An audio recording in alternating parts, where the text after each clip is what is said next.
el Hospital Hipólito Unanue en reumatología. Bien.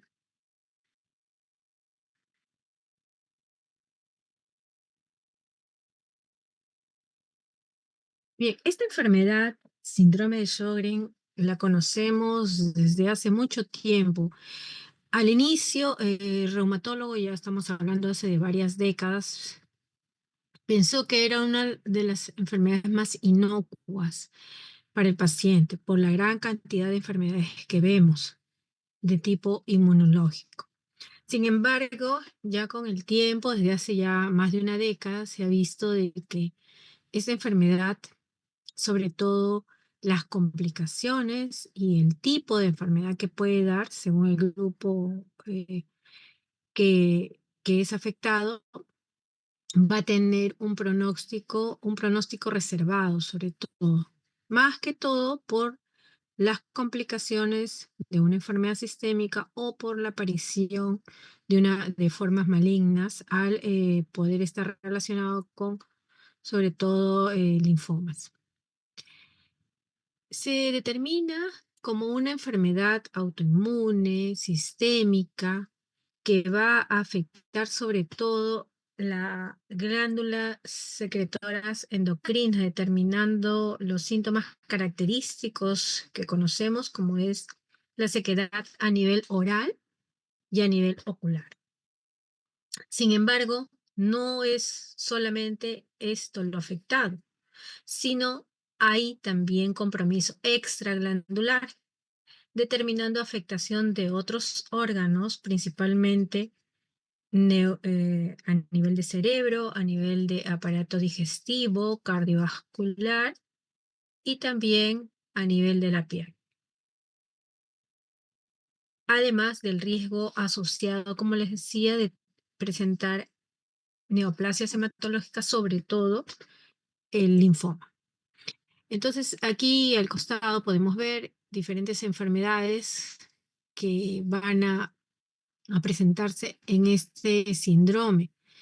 Cabe decir que muchas veces lo podemos incluso confundir con un lupus eritematoso sistémico, debido a que también implica compromiso de los mismos lugares que esta enfermedad.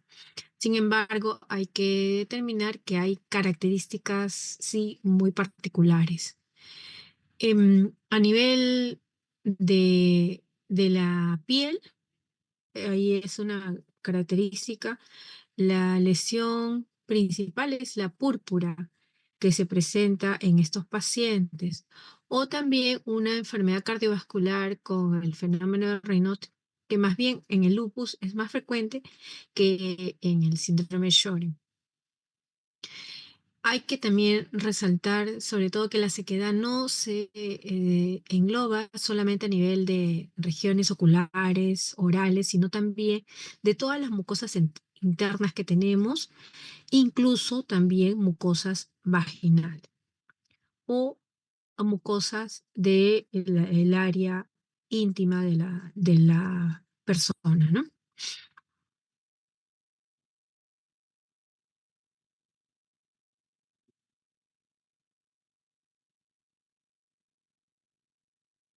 Hay algunas revisiones que hablan de 4 hasta 5, incluso 5.5.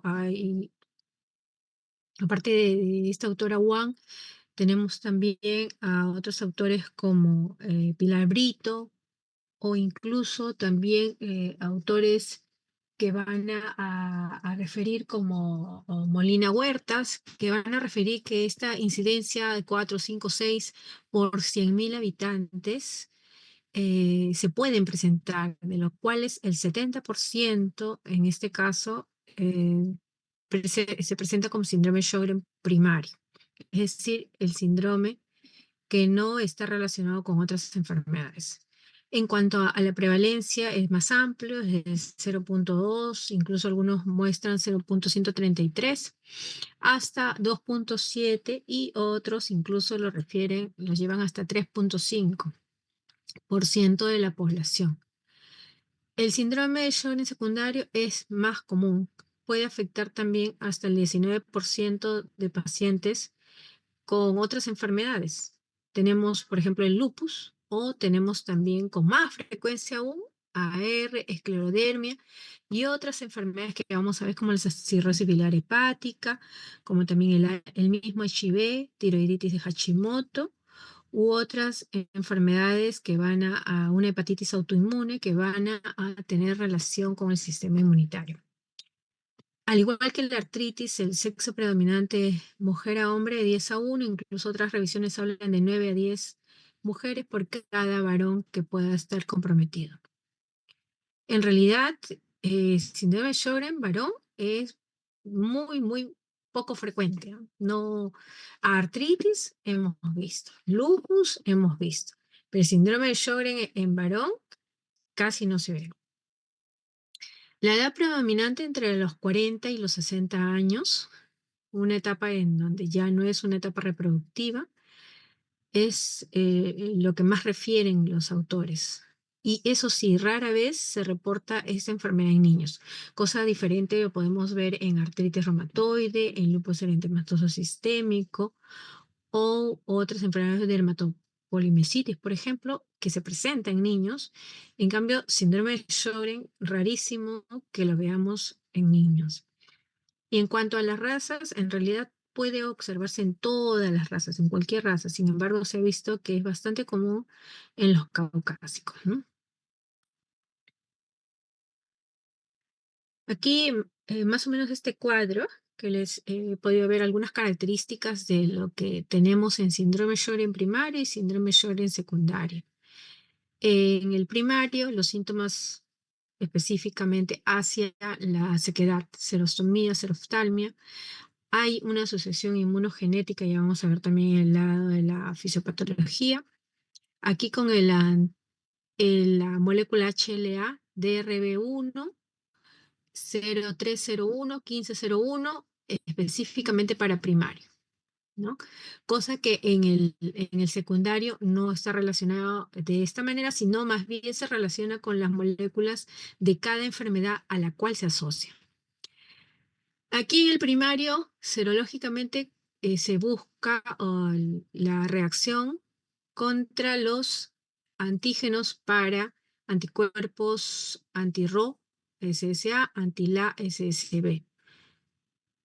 La afección en mujeres se da en ambos casos y la forma de presentación, sobre todo a nivel de los adultos, lo que predomina es los síntomas de sequedad, mientras que cuando se presenta eh, poco frecuente o rara vez en un joven o hasta en una edad de puber, lo que predomina es la parotidomegalia.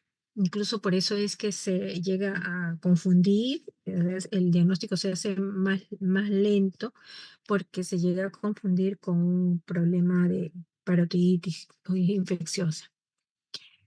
El compromiso sistémico se da en el caso primario en 20% de los pacientes y hay que tener en cuenta que casi el factor reumatoide va a estar presente en más de la mitad de los pacientes con síndrome de Sjögren primario. Además, una característica sí que se ha visto en más de una revisión es que tienen mayor riesgo de presentar aterosclerosis subclínica temprana y más grave, lo que puede llegar a problemas cardiovasculares y que sean el motivo del fallecimiento de estos pacientes. La principal complicación se presenta con la transformación linfomatosa maligna que se da en menos del 10% de los casos.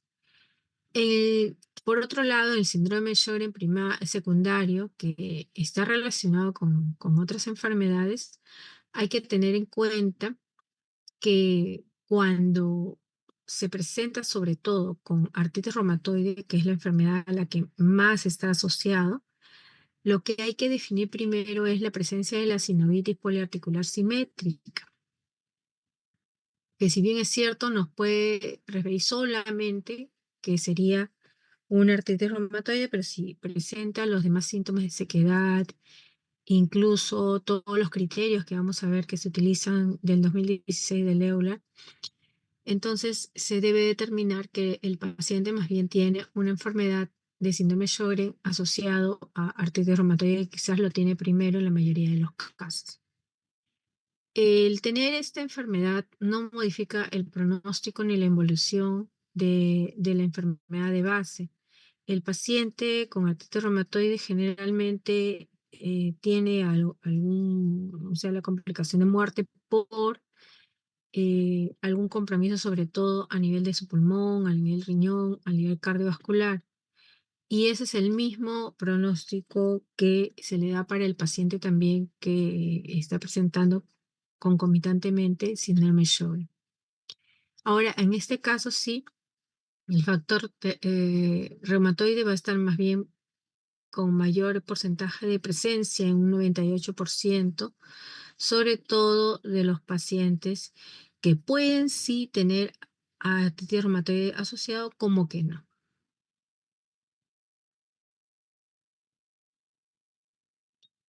Según un estudio que se ha presentado incluso en el EULAR el año pasado y ha sido publicado en la revista Lancet de Rheumatology, hay otros tipos de clasificaciones, ya no solamente en primario y secundario, sino que aquí se ha visto sobre todo a, la, a los grupos de pacientes que tienen enfermedad activa de células B.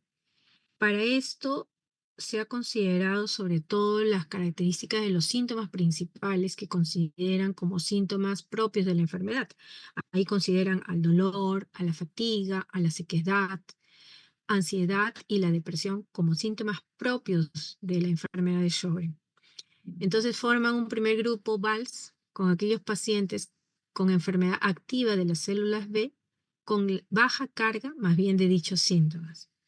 El grupo HCA son los grupos que más bien tienen una alta actividad de una enfermedad sistémica. Pueden tener estos síntomas propios, pero sobre todo lo que predomina en ellos es la enfermedad sistémica a la cual están asociados. Y el grupo LSAHS son aquellos pacientes con baja actividad de la enfermedad sistémica y una alta carga más bien de síntomas principales propios, como son el dolor, la fatiga, sequedad, ansiedad y depresión.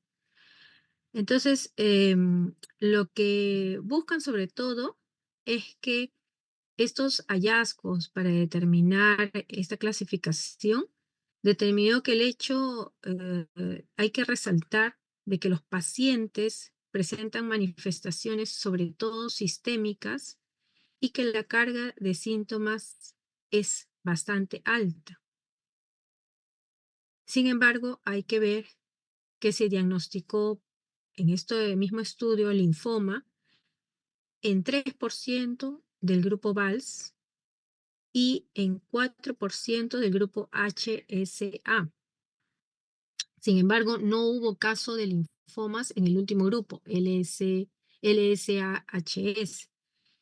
Entonces, lo que los autores pudieron ver es que a pesar de que el grupo pueda tener manifestaciones sistémicas, sobre todo lo que podrían determinar es que el grupo más favorecido aparentemente, entre comillas, era el grupo VALS, el primer grupo, porque podría representar quizás una etapa más temprana de la enfermedad.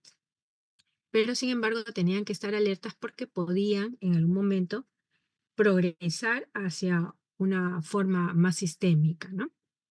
Entonces, en realidad, esta clasificación que ha sido estudiada todavía tienen que quizás aplicarla en más poblaciones para que puedan determinar si realmente podría ser válida para poder determinar así una clasificación también exacta como lo que tenemos con síndrome Sjögren primario y síndrome Sjögren secundario. Esto solamente se ha hecho en una pequeña población caucásica y que ha dado estos resultados, ¿no? Es un primer paso para poder definir mejor otros subgrupos en el síndrome Sjögren. Bien, en cuanto a la etiología, en realidad no es bastante clara, es incierta con la mayoría de las enfermedades, pero lo que sí se sabe es que está muy presenten los alelos HLA-DQ y HLA-DR. Y se ha incluso postulado que hay factores externos que van a desencadenar la activación de todo el proceso de inflamación dentro de esta enfermedad. Y para ello hay agentes virales, hay agentes que pueden ser bacterianos. Por ejemplo, se considera bastante al virus de la hepatitis C o al virus de Epstein-Barr, que puedan estar desencadenando las manifestaciones clínicas que se encuentran en estos pacientes. Eso aquí en el siguiente cuadro vamos a ver, ¿no? Hay factores genéticos que están relacionados con la molécula HLA, DQ y HLA-DR, como factores ambientales como virus o incluso procesos de disregulación inmune. Aquí estarían consideradas otras enfermedades inmunitarias o también las mismas hormonas sexuales que estarían relacionadas en el caso de la mujer. Entonces, lo que se determina es que hay una actividad permanente de las células B. Hay una producción de autoanticuerpos y hay una pérdida de la tolerancia inmune. Al haber la conjunción y participación de estos factores, se va a dar una infiltración linfocitaria de las glándulas exocrinas con una hiperreactividad de los linfocitos B, a nivel sobre todo de la célula principal. Por un lado, vamos a tener la proliferación clonal de las células B, con activación de células B alteradas, aberrantes que le llaman, y con la producción de autoanticuerpos, asimismo su activación. De tal manera que al haber la acción de las inmunoglobulinas, perdón, las interleuquinas inflamatorias como la interleuquina 6, la interleuquina 1B, beta, el factor de necrosis tumoral, van a llevar a la producción de, sobre todo, esta respuesta de los anticuerpos para producir unas lesiones linfoepiteliales previas como hiperplasia, infiltración linfocitaria en el mismo órgano y llevar a una acción o activación oligoclonal, monoclonal, policlonal y por ende, si hay una evolución posterior, la formación incluso de linfoma de bajo grado a nivel de las células B, ¿no? Y por ello estaría relacionado más este tipo de enfermedad con los linfomas de células B.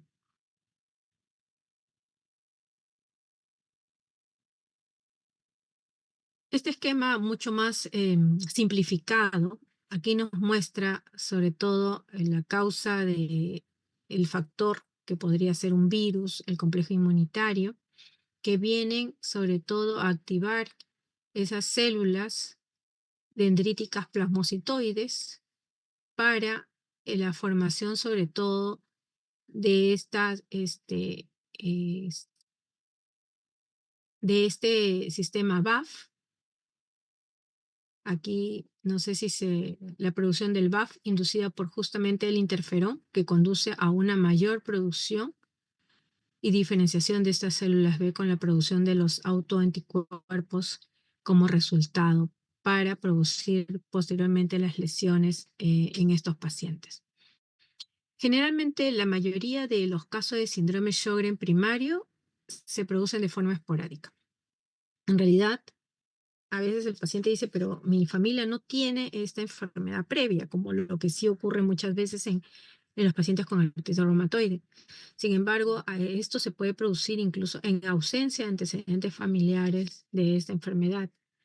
Ahora, hay que tener en cuenta también que sobre todo la molécula del antígeno leucocitario humano, que es el HLA, es bastante fuerte, sobre todo a nivel de las moléculas HLA-DR y HLA-DQ de clase 2, y que está muy relacionado también, si ustedes verifican, con las moléculas de artritis reumatoide, que es HLA-DR4 y HLA-DR1.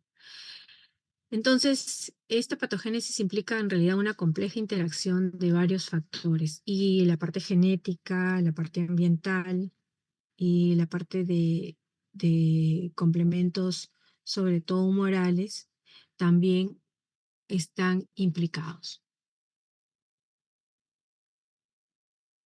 En cuanto a la poliautoinmunidad, se habla porque este síndrome de Sjögren no va solo cuando es secundario, sino puede estar relacionado con diferentes enfermedades también de tipo inmunitario. La artritis reumatoide, como habíamos visto, es sobre todo uno de los más frecuentes. Se habla incluso hasta en otras literaturas hasta 40-45%, acá lo ponen como hasta 30%.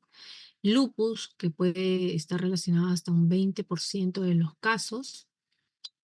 Tiroiditis Hashimoto, muchas veces la especialidad de endocrino nos envía a los pacientes con estas características, con esta enfermedad, para poder descartar si tuviera quizás síndrome Sjögren, cosa que también lo vemos en los oftalmólogos, que nos mandan a los pacientes que ya le encuentran síndrome de ojo seco y tienen otros síntomas para poder determinar si tienen también la enfermedad sistémica. Otros compromisos de tipo pulmonar también están relacionados con este síndrome Sjögren y otras enfermedades también como la cirrosis biliar hepática o una hepatitis autoinmune pueden estar con menor porcentaje también implicadas, ¿no? En la historia natural de este síndrome, hay que determinar que la etiología es multifactorial. Puede haber herencia, como no. Puede haber eh, presencia de quizás algunos factores ambientales que están considerando virus, o también pérdida de la tolerancia inmunológica. Se ha visto de que la susceptibilidad es mayor en la mujer. Quizás en el hombre se habla de una protección a través de los andrógenos que tiene el hombre. La cosa es de que lo que se produce sobre todo es esta pérdida de la tolerancia inmunológica para poder realizar esta presencia de autoanticuerpos contra el mismo cuerpo y logrando una alteración incluso de las citoquinas y produciendo los diferentes síntomas que estamos viendo en el síndrome Sjögren, ¿no? A nivel histológico, sobre todo la característica principal es el infiltrado linfocitario que se va a encontrar dentro de las estructuras acinares y ductales. Sobre todo aquí en este cuadro C y D vamos a encontrar donde están las flechas negras, la presencia sobre todo de esta infiltración linfocitaria, ¿no? En cuanto a las manifestaciones clínicas, hay que referirnos que a nivel de la parótida va a haber una hipertrofia que es bilateral. Acuérdense que a nivel de la parotiditis incluso podemos tener unilateral, pero en este paciente de Sjögren primario generalmente es bilateral. Ahora, otra característica que no es tan frecuente es la hipertrofia submaxilar bilateral, como la foto de la mano derecha, que también se puede encontrar en estos pacientes. Y hay que hacer siempre el descarte con otras infecciones. Cuando es una infección bacteriana, cuando es cialoadenitis crónica, cuando hay una obstrucción solamente a nivel de una glándula o a la presencia incluso de una neoplasia, es que sale en un solo lado. Y es, más relacionado y más nos puede llevar a confusión cuando es bilateral, que puede ser también ante una infección vírica, una amiloidosis que no es frecuente acá, ante una hiperlipidemia o incluso acromegalia, si hemos visto pacientes con acromegalia.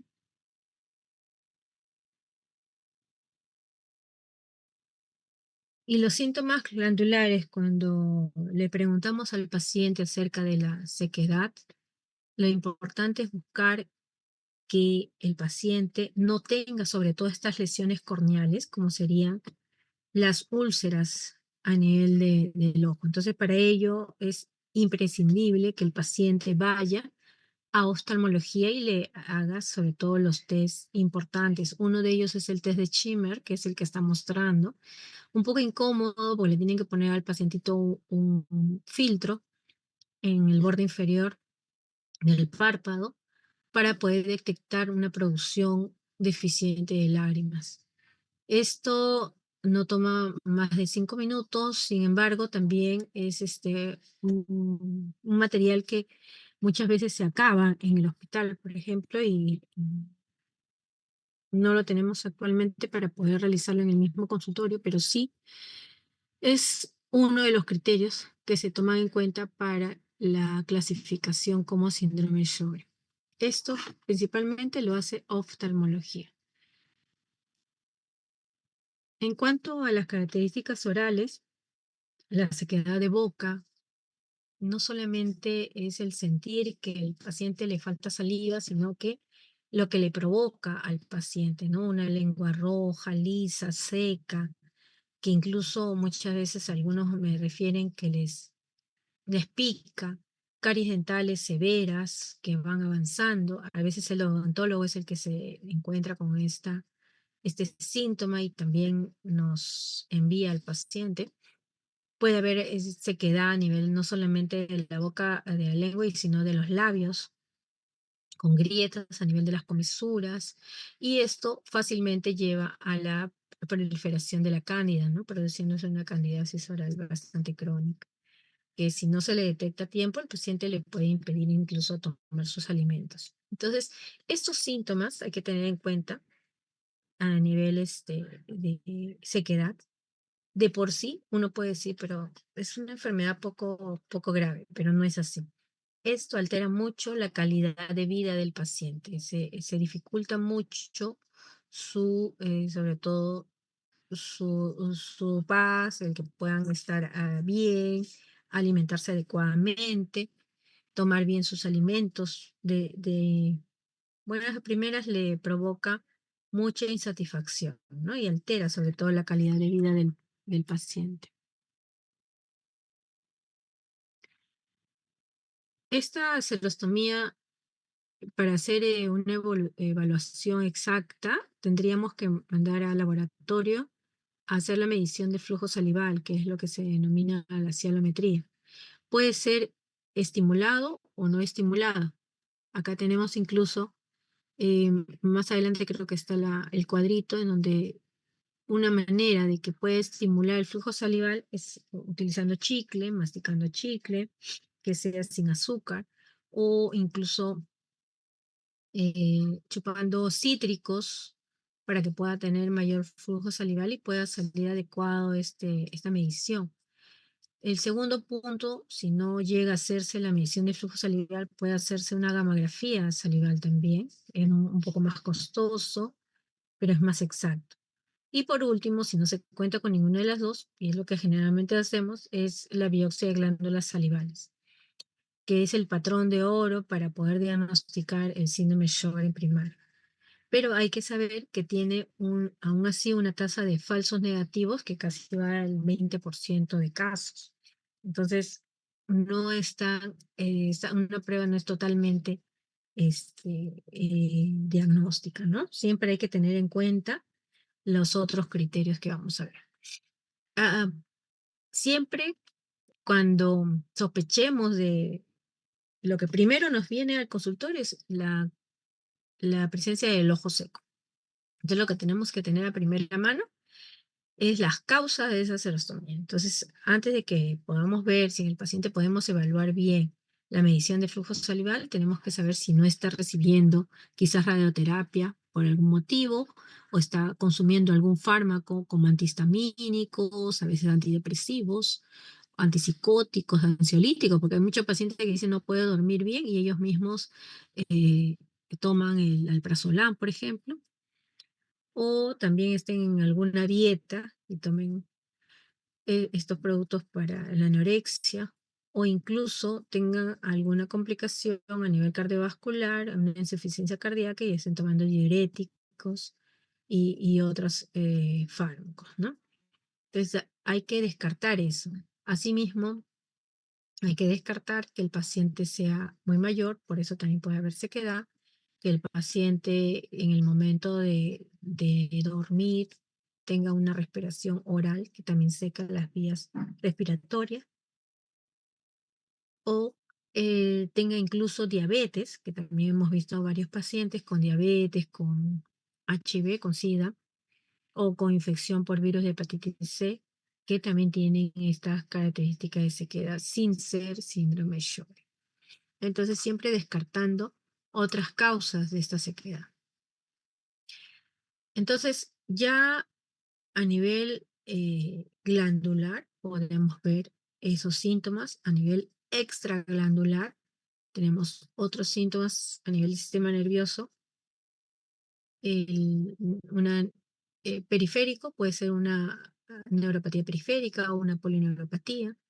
A nivel del sistema nervioso central, una enfermedad focal y difusa que incluso se manifiesta como cefaleas persistentes e intensas. Ahí hay que hacer el diagnóstico diferencial con migraña o con cefalea por otros motivos. A nivel vascular, compromiso con fenómeno de Raynaud y la hipertensión pulmonar. A nivel articular es lo más frecuente y el síntoma que se presenta más en los pacientes, hasta en un 60-70% según alguna revisión. Esto si el paciente puede estar relacionado o no con artritis reumatoide. Igual puede presentar este síntoma extragrandular. Luego también a nivel pulmonar encontramos el EPIC, el famoso enfermedad pulmonar intersticial, y por eso también neumología lo envía para poder descartar la enfermedad sistémica y dar un tratamiento diferente, ¿no? Que le pueda, sobre todo, aminorar los síntomas que presenta. A nivel renal, una nefritis, se puede llegar hasta una nefritis tubulointersticial, y a nivel cutáneo, con vasculitis del eritema anular. Hay algunas revisiones que nos hablan de que también hay otra enfermedad que puede estar muy asociada, como es la fibromialgia.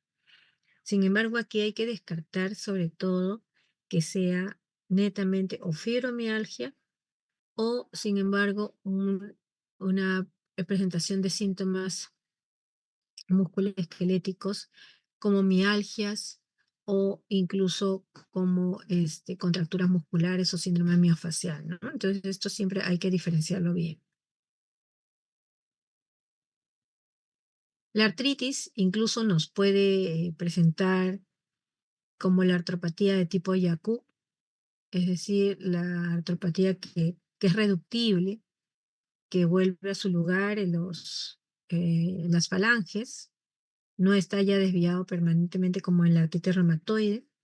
Se puede presentar en estos pacientes con síndrome Sjögren, y esto es muy característico también en algunos pacientes de lupus.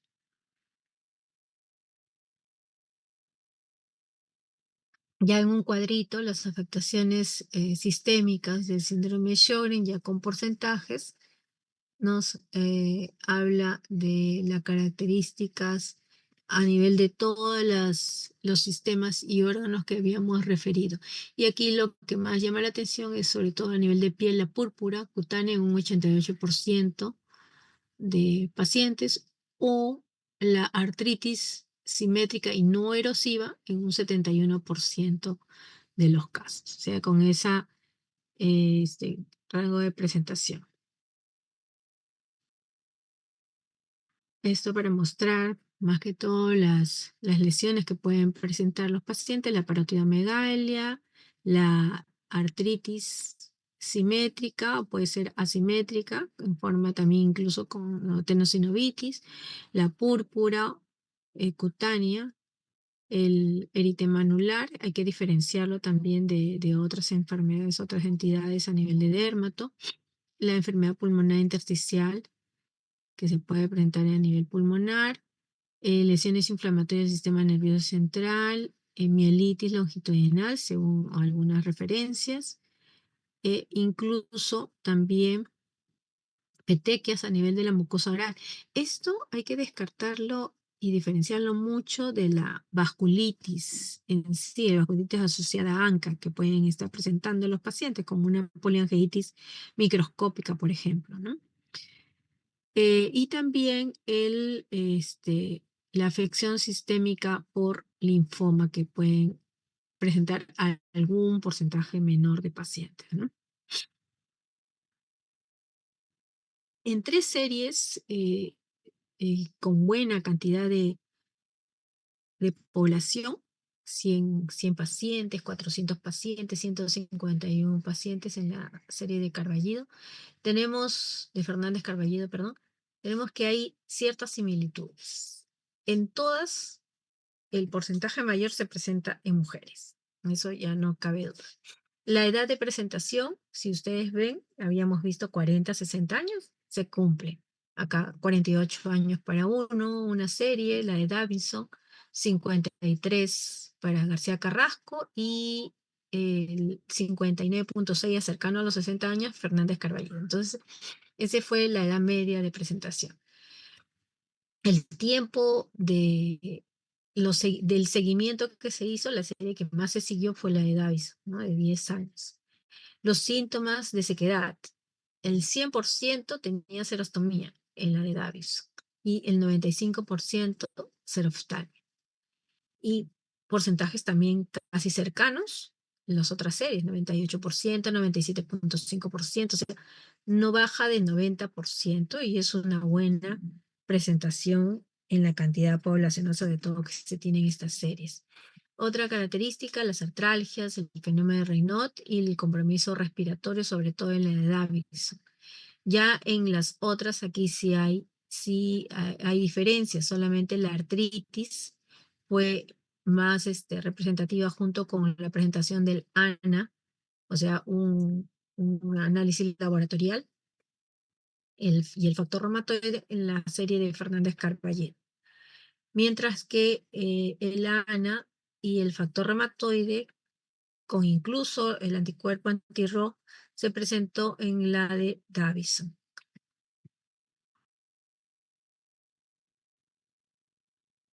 Para el diagnóstico siempre tenemos que ver también los criterios de clasificación, que ya es la siguiente diapositiva, pero lo que sobre todo hay que recalcar es la historia clínica. Debe ser bien minuciosa, con una exploración completa. A veces quizás la parte glandular, si bien es cierto, el paciente lo puede presentar crecimiento de esa zona, pero no presenta dolor, entonces por eso a veces se deja de lado. Siempre hay que incluirla para evaluar.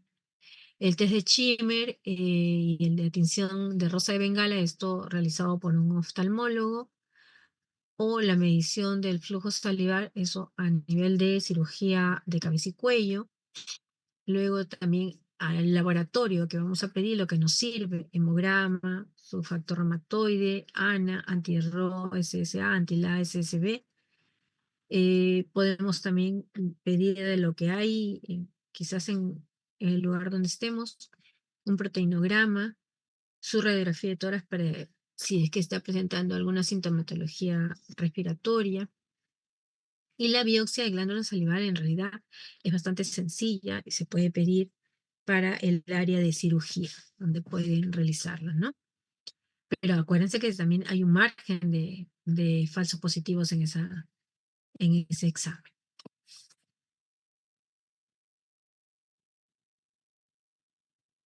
Estos son los criterios que se utilizan actualmente, son del 2016, los criterios de la CR Shore, glándula salival labial con cianodenitis linfocítica focal. Aquí se habla de una puntuación de 3, una puntuación sobre todo del foco que se ha hallado, que se considera como un número de infiltrados inflamatorios de al menos 50 células presentes en un área de 4 milímetros cuadrados de superficie de la glándula.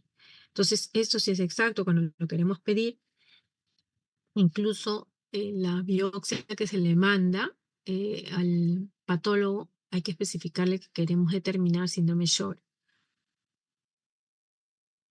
para que puedan determinar exactamente el foco exacto de lo que queremos hallar.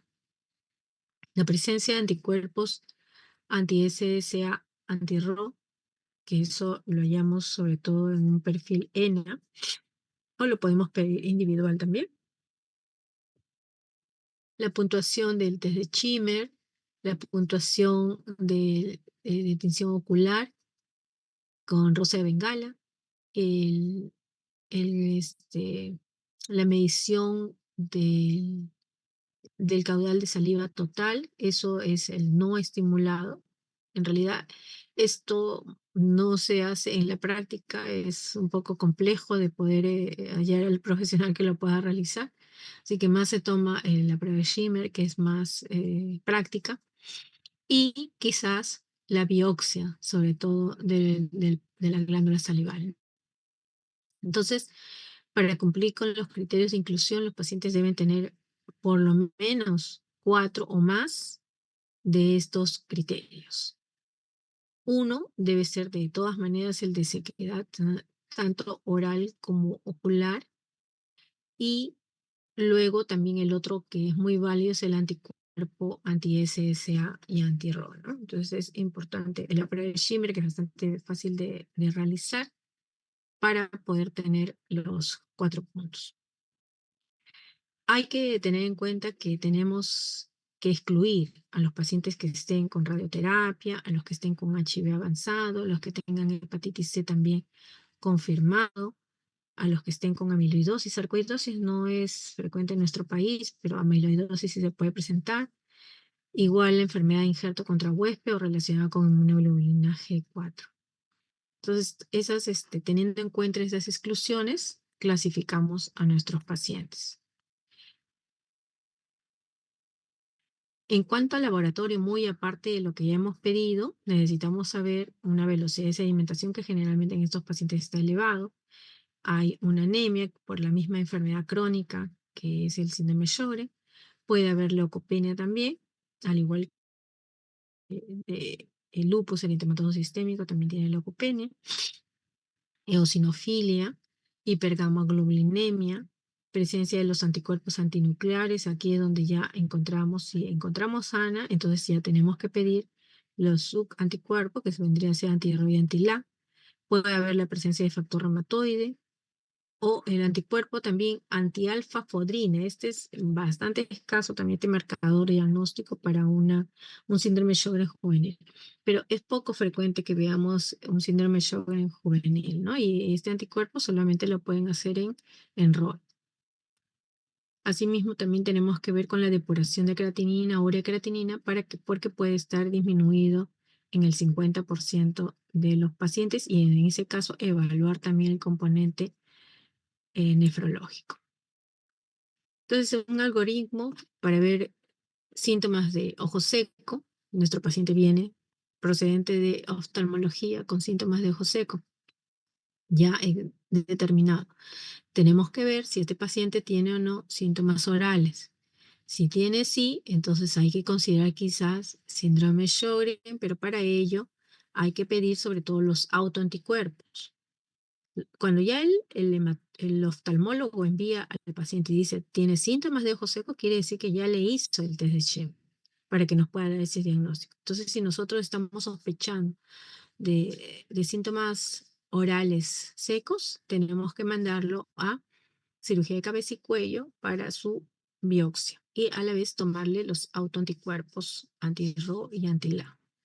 Si hay positividad o no, eso nos va a referir. Es más difícil que le pidamos también una gammagrafía, pero sí una biopsia de glándula salival nos daría quizás la certeza de que si hay un diagnóstico exacto o si no lo hay.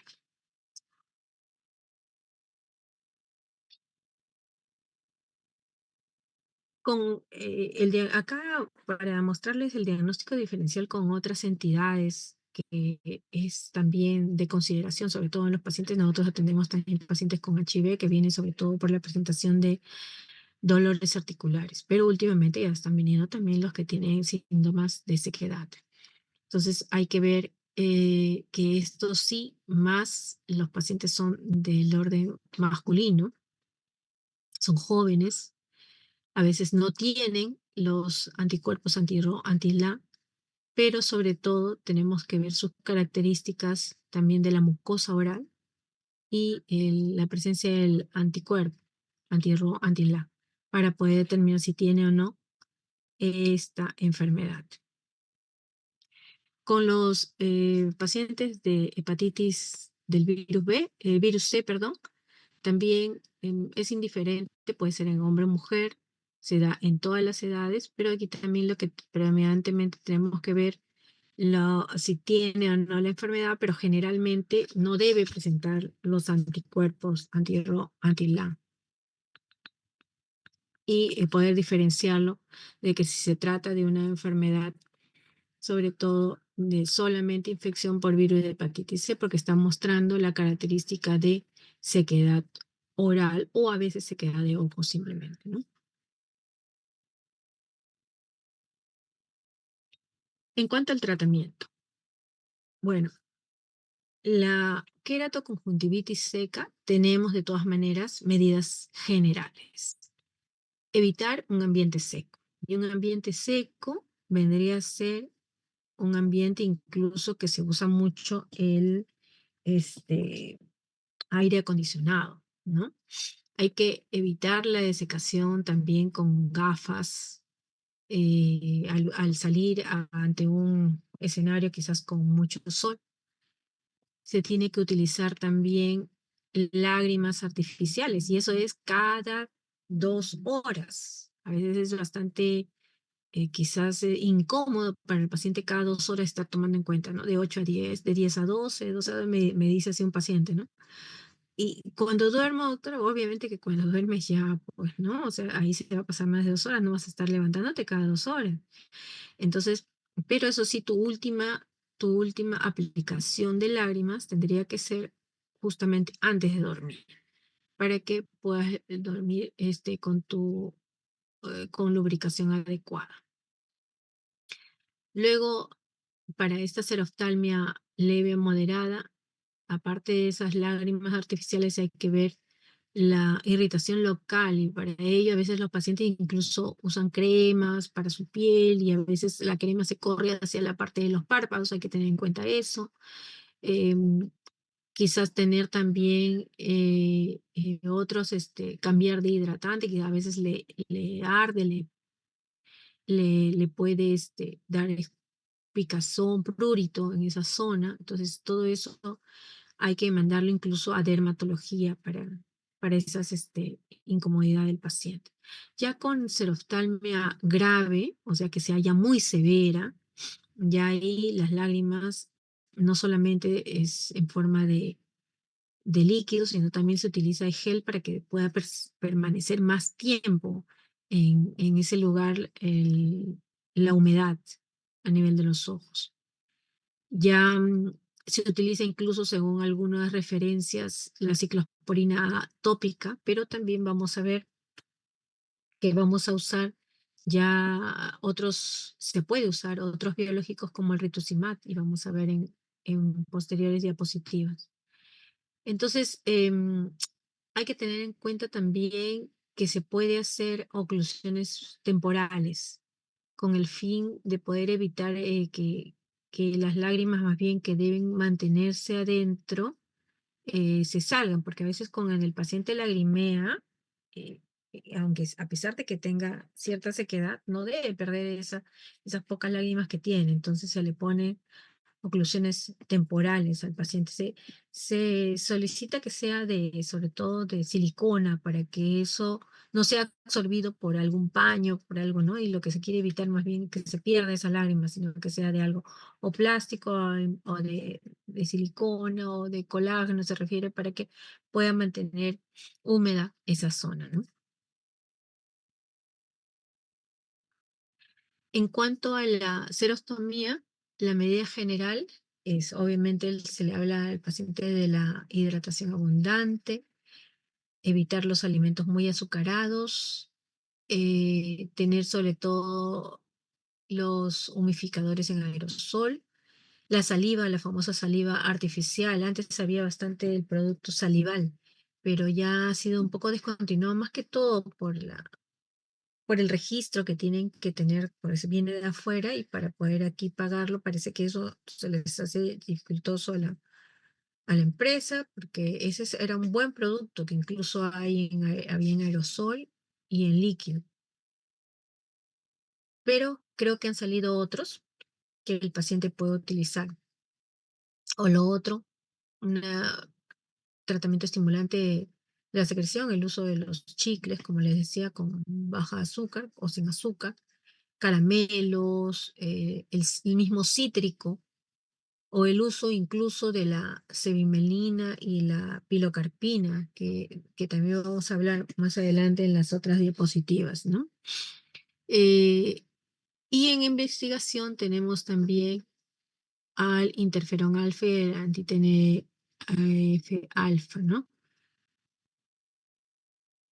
Como tratamiento de complicaciones hay que evitar las caries. Entonces eso sobre todo odontología lo tiene que tratar siempre periódicamente y para dar el tratamiento adecuado y evitar esa infección.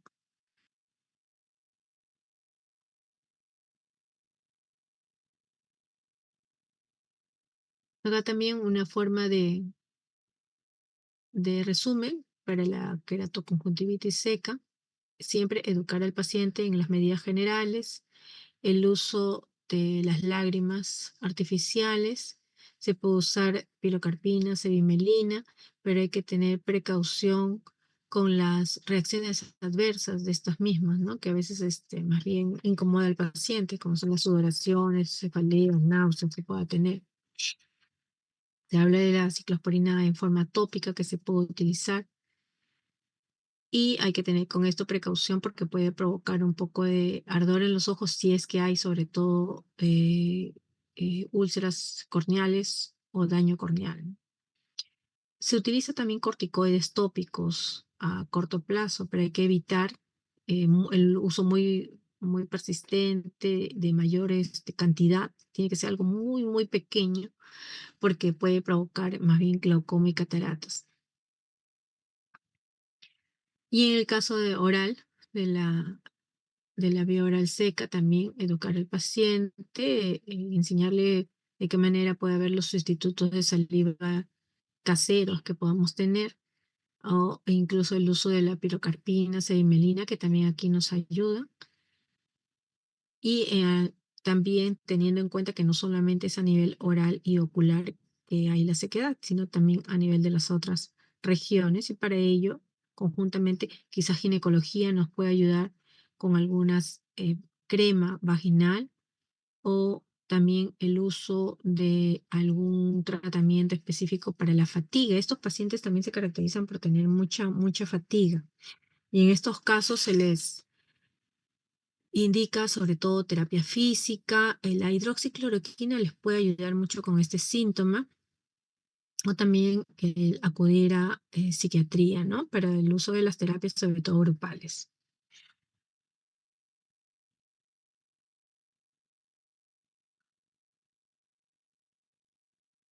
Acá para referirles acerca de la cevimelina, que es un análogo de la acetilcolina, aquí se usa sobre todo tanto en serostomía como en queratoconjuntivitis seca.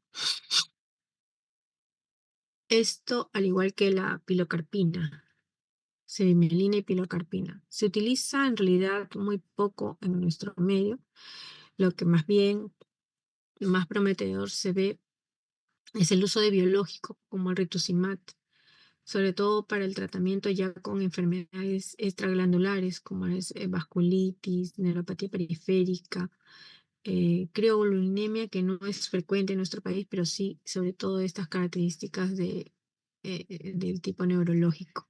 Entonces, para ellos sí, el tratamiento con rituximab, pero lo malo es el costo del producto, ¿no? Pero ha tenido buena respuesta.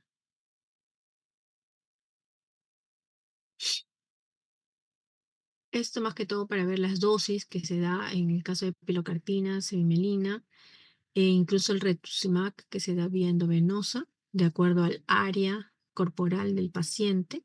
Y hay que tener en cuenta que aquí, sobre todo, se ha visto que en pacientes, a pesar de que presentan linfoma, ha ido muy buena respuesta del rituximab para estos pacientes con síndrome Sjögren. Lo que hay que hacer siempre en el caso de estos pacientes, educación en cuanto a lo que deben seguir, lo que pueden tener a la mano, prevención, si es que ha habido el paciente, está en lugares quizás un poco secos, que utilizan algunos fármacos que está secando su secreción, tiene que haber una prevención de ello. La sospecha de malignidad, si es que ha habido eso en su familia o si está presentando, por ejemplo, fenómeno de Raynaud, se ha visto según alguna literatura que es un predictivo de la malignidad en estos pacientes, así como la gamapatía monoclonal. Usar los sustitutos de saliva y de glándula de lágrimas artificiales, la estimulación que se puede hacer en forma local o sistémica con los fármacos a la mano y la intervención cuando ya hay síntomas del área sistémica, que incluso lo que más a la mano tenemos es los pulsos de corticoides y los pulsos de ciclofosfamida, que nos ayudan mucho en la evolución de estos pacientes. Entonces, el tratamiento terapéutico de las manifestaciones sistémicas es de acuerdo al compromiso sistémico. Si es AR, tenemos que tratar en sí primero la AR y luego concomitantemente los síntomas, sobre todo más molestos para el paciente. Obviamente aquí los AINE, los corticoides a dosis bajas, cuando es que hay presencia de artritis.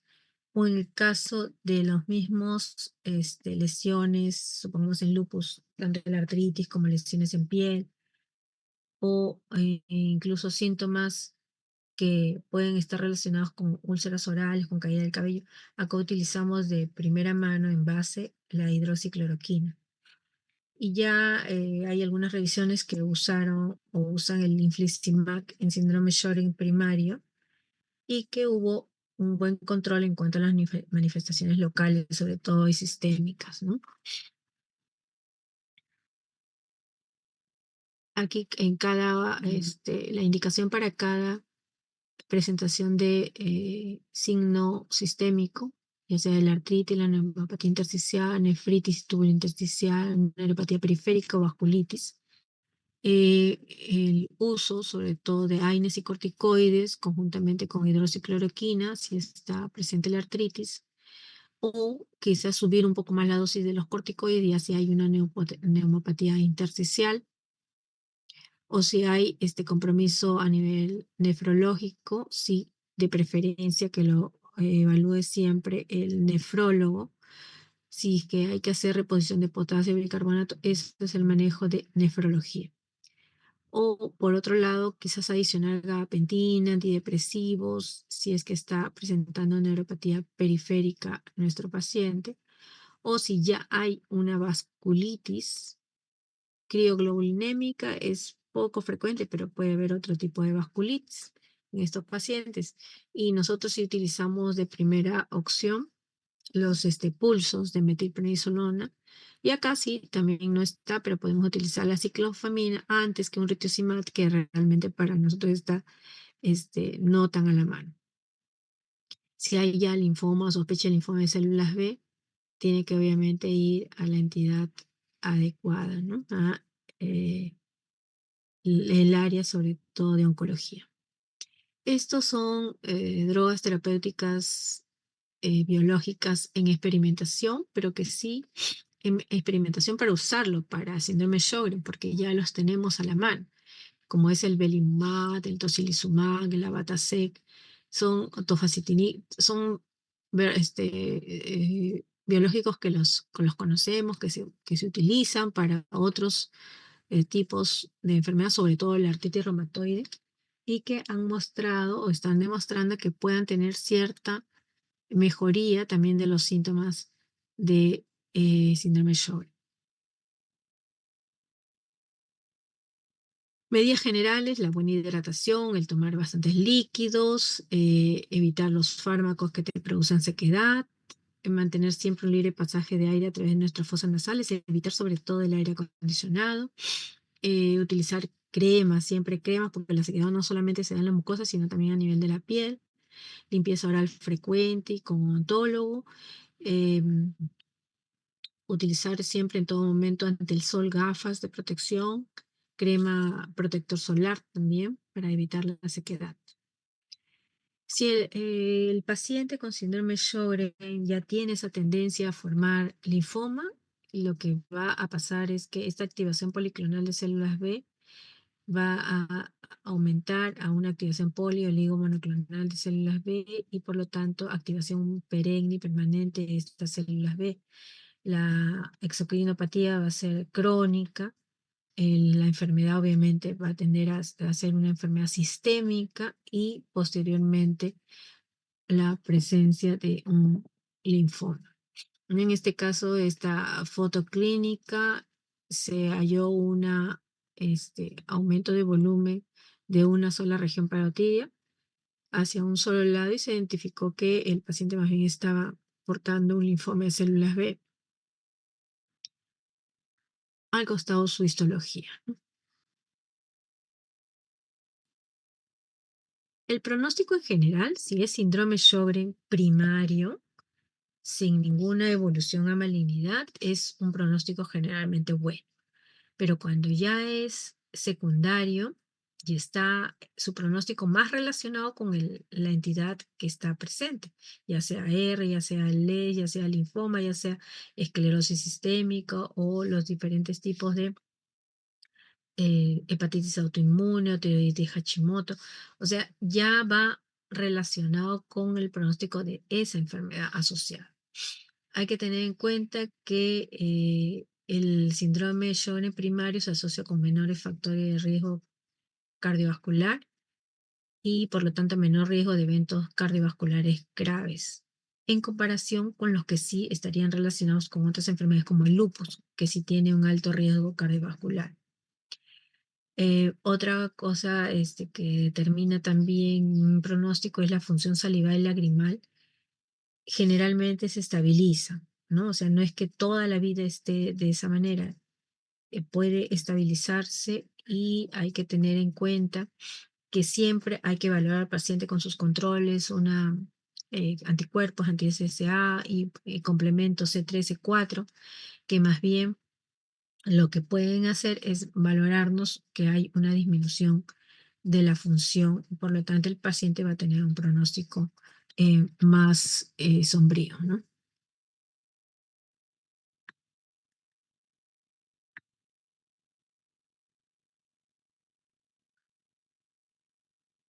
Bueno, la tasa de mortalidad en sí, ya para los pacientes con síndrome Sjögren secundario, van a estar relacionadas con las complicaciones de la enfermedad, por ejemplo, ya sea de una R, que la R se complica más que todo si hay un pulmón reumatoide, si hay un compromiso renal terminal, entonces en ese caso, ahí va la mayor tasa de mortalidad si también está presentando síndrome Sjögren, pero no en sí por la misma AR.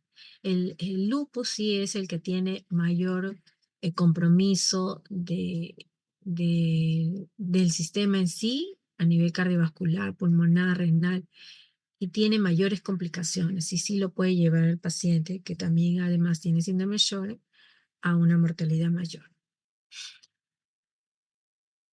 Hay que tener en cuenta también que los que no desarrollan linfoma van a tener bien una expectativa de vida normal, ¿no? Hay ciertos factores que nos indican que van a dar un mayor riesgo de enfermedad, como son el que la parótida esté agrandada, que haya factor reumatoide alto, que haya un C4 bastante bajo o la presencia de crioglobulinemia, que es lo menos frecuente, linfopenia persistente, niveles altos también de la actividad de la enfermedad, medidos, hay también así como hay el SLEDAI, como hay el formato de HAQ para la AR, tenemos también un formato de índice de actividad de la enfermedad de síndrome Sjögren, que es SDI, es SDI. y para predecir si hay un mayor riesgo de linfoma que llevaría al paciente a una mayor mortalidad, ¿no? Lo clave es que hay que tener en cuenta que si los síntomas de sequedad persisten durante más de 3 meses, se debe sospechar síndrome Sjögren, ¿no? Siempre descartando si no hay otros factores externos que estén provocando esa sequedad. Títulos de un anticuerpo antinuclear de 1/170 con un patrón de granular fino también nos puede indicar la posibilidad de que sí va a haber la presencia de anticuerpos anti-SSA y anti-SSB, por lo tanto sacar un perfil ENA. Luego también hay que tener en cuenta que si se tienen los anticuerpos positivos, entonces mejor hay que sacar la biopsia de glándula salival para tener con más especificidad diagnóstica si se encuentra el síndrome Sjögren. La calidad de vida hay que mejorarla en estos pacientes, por lo tanto hay que tener en cuenta sobre todo un seguimiento persistente en sus síntomas del paciente para poder mejorar su calidad de vida. Las manifestaciones extraglandulares, utilizamos los FARMES o DMARDs que le llamamos. Se utiliza el metrotexate, se puede utilizar la ciclofamida, que es lo más básico que tenemos a la mano, pero obviamente la eficacia mayor lo pueden obtener con los agentes biológicos. Conclusiones, entonces, esta es una enfermedad de importante prevalencia, es una de las enfermedades autoinmunes más comunes, síndrome Sjögren. No se le considera como tan comprometedor, pero ahora se sabe que sí tenemos un gran compromiso sistémico con la presencia de esta enfermedad. Se da ampliamente en el sexo femenino, entre los 40 y 60 años. Se considera que hay una influencia hormonal importante, sobre todo en esta época ya el paciente deja o la paciente deja de tener entra la menopausia, entonces por eso es que hay la influencia hormonal que también se considera según algunas otras revisiones. El cuadro clínico, a pesar de que es inespecífico, lo más característico es los síntomas de sequedad, pero hay que tener en cuenta que también hay síntomas sistémicos. Los criterios diagnósticos que se utilizan actualmente son los del EULAR 2016. El manejo está enfocado sobre todo a controlar síntomas de sequedad, a frenar la progresión y disminuir las secuelas posibles en esos pacientes. Y la complicación, sobre todo, se debe identificar a tiempo, ya que influye grandemente en el pronóstico del síndrome. Bien, jóvenes, preguntas, por favor.